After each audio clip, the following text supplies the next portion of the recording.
ఒక 2-3 years no no no no అని చెప్తూ ఉంటే యాంకరింగ్ ఇప్పుడు మీరు చాలా మంచి మషూర్ యాంకరు. ఆ టైంలో నేను ఏదో ఒక చిన్న యాంకర్గా చేశా.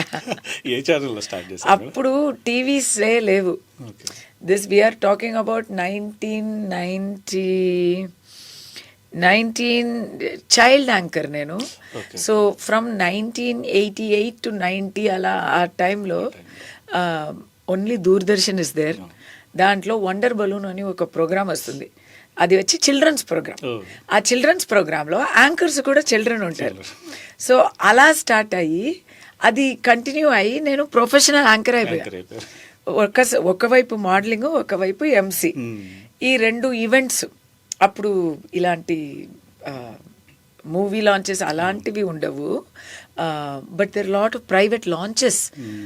మెర్సిడీస్ బెంజ్ అయినా, I don't want to say all the brand names, ఒక కార్ లాంచ్ అయినా, ప్రోడక్ట్ లాంచ్ అయినా దే విల్ కాల్ మీ. నా వాయిస్ యూనిక్ వాయిస్, ఇంగ్లీష్ చాలా బాగా ఉంటుంది, చూడ్డానికి కూడా మోడల్ కదా.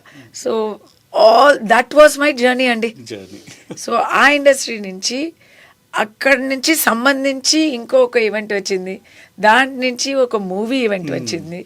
అలా స్టార్ట్ అయ్యి finally you know us very well కదా. అంటే ఎవరో ఒకరు ఎందుకు సినిమాలో నువ్వు నో నో నో అంటున్నావు.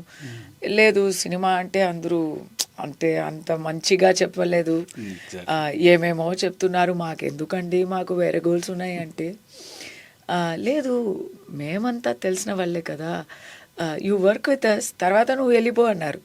ఓకే, ఒక్క మూవీ చేస్తా అని స్టార్ట్ అయింది.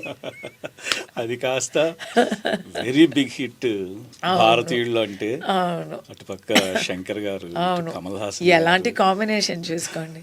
రత్నం గారు, శంకర్ గారు, ఏఆర్ రెహమాన్ గారు, మరి అందరి పైన కమల్ హాసన్ గారు.